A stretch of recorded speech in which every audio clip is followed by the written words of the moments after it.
myself an exorcism.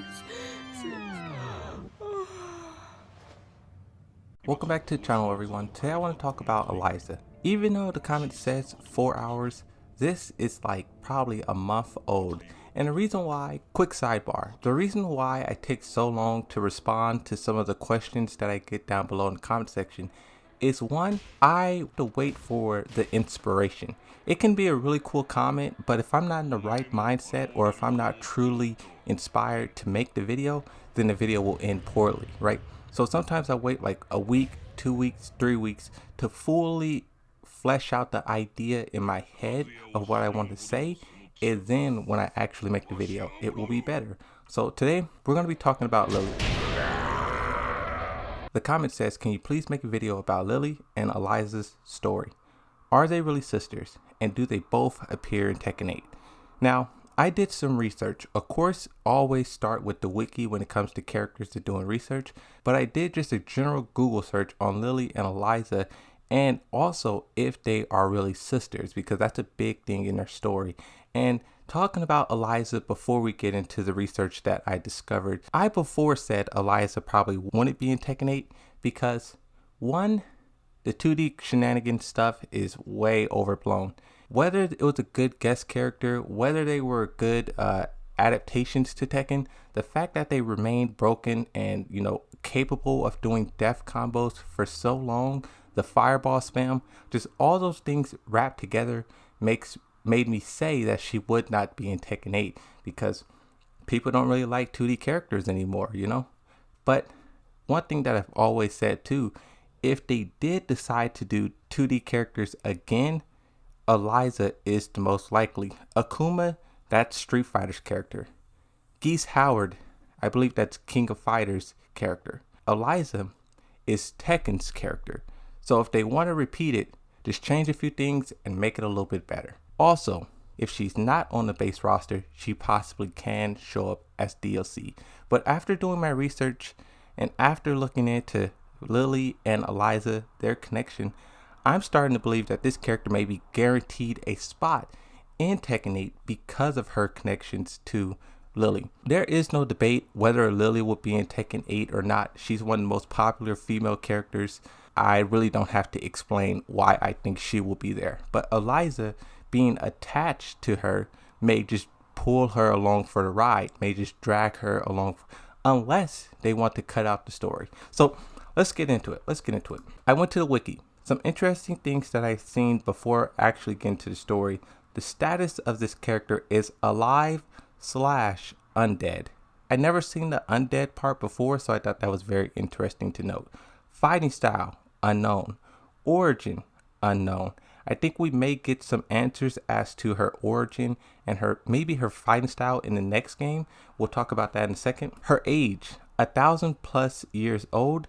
The appearance of a young woman. We'll also get to that in a second.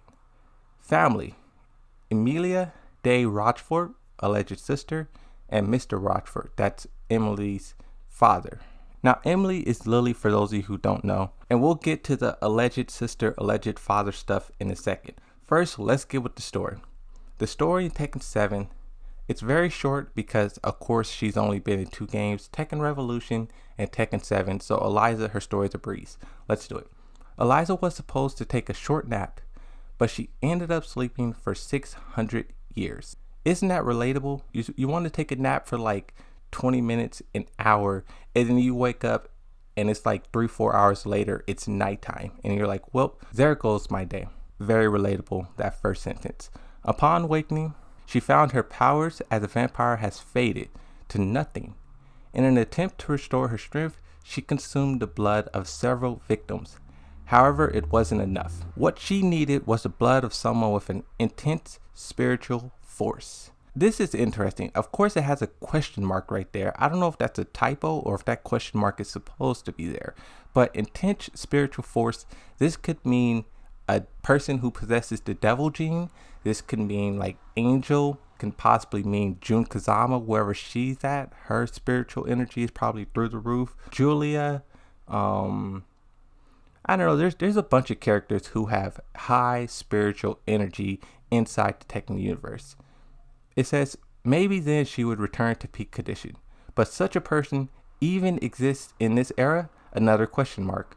No one sprang to mind. So even though there's all these people who I just listed, maybe Eliza doesn't know these people because she's been asleep for 600 years, right? If you go to sleep and wake up 600 years, you're not going to know who's who's what, you know what I mean? So she has a lot of learning to do.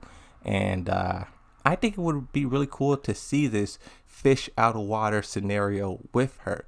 I know I always talk about how I want to see more of these characters' story, but I do understand that it's impossible to give every character a fully fleshed out story, right? Oh, give us Eliza's story fully fleshed out. Give us Yoshimitsu and Kunimitsu a whole story. I understand it's not realistic, but I'm just saying these things because I want them to do something to someone, right? If it's not Kunimitsu, if it's not Yoshimitsu, if it's not Lita, if it's not Fakuram, if it's not Eliza, if it's not any of these characters, whose story is going to be fleshed out? That is why I put so much emphasis on every character's story. That is why I do this. And a quick sidebar, if you guys haven't seen the other characters whose story I explained and talked about, I have a whole Tekken lore explained playlist. Go check that out. Many characters in there. This video will also be added to that playlist. It's going to be about 29 videos now, so it's a lot of stuff in there. I suggest you guys go check it out. But it says, left with no other choice, Eliza headed for the old HQ of the clan of exorcists, who had caused her no end of trouble when she last prowled the nights. Weird sentence, but I think that is saying that they basically 600 years ago, they probably were hunting her or bothering her, or maybe she was bothering them. So even though she doesn't really know what's happening, like I was saying, 600 years, she has no clue what's happening. So she's just trying to go somewhere that is familiar. Even if that is a enemy's base, that's the only thing you know, right? Perhaps some of the descendants were still alive. Now, that is it for her story in the wiki. Her ending description, however, says, and the ending description isn't canon. This is just her specific ending. Like, we're going to be talking about Claudio in this, but in Claudio's ending, it's different. In Lili's ending, it's different. Every character has different versions of the ending.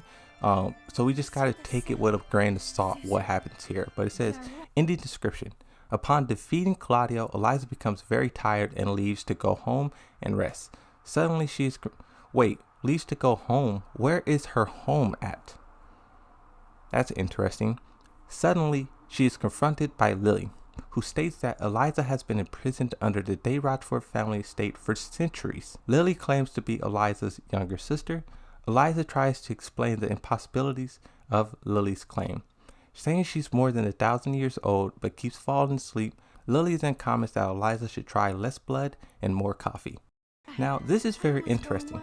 The reason why I put the emphasis on leave to go home is because the next portion of this paragraph, where Lili comes and says she's been living under the family estate for centuries. So centuries, what is that?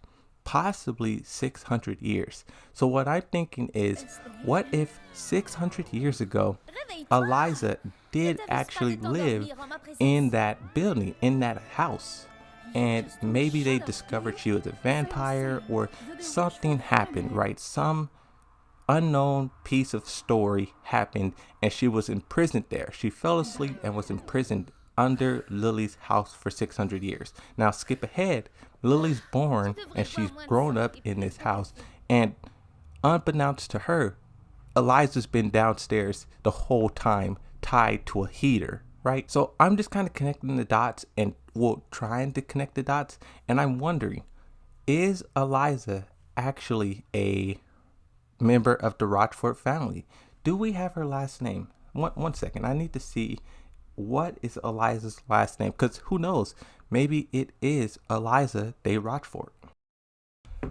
Okay, so I just looked at the wiki and she has no confirmed last name. The full name right now is just Eliza. So I'm just going to go ahead and say, I think it's possible that she could be a member of the Rochefort family, but she's just 600 years old. Now that wouldn't make her a sister. That would make her more like a great grandmother or something like that. But the connection still remains, right? When they're both the same age, one's theoretically frozen in time. Even though it's a ancestor, it's still same age, so I could see the sister comparison. And the fact that Lili knows about this, the fact that Lili knows she's been imprisoned under the family building, maybe this was some known fact. Like, our great grandmother is a immortal vampire. We need to put her down here. One, because she probably was trying to drink people's blood. Two, because she's our family, right? If she gets out there, Claudio and his little gang is going to beat her up. So I don't know, there's so much here. And considering the fact that there's so much here, I think we will see her in Tekken 8. Now, I want to go through some quick trivia, and then I'm going to get into the stuff that I found in Google. Hopefully you guys are all following along and enjoying this video, but let's get into trivia. Judging by Eliza's accent and overall vampire concept, it's possible that she is of Romania origin. Hey! Like I was saying, I slept a few centuries beneath your estate and...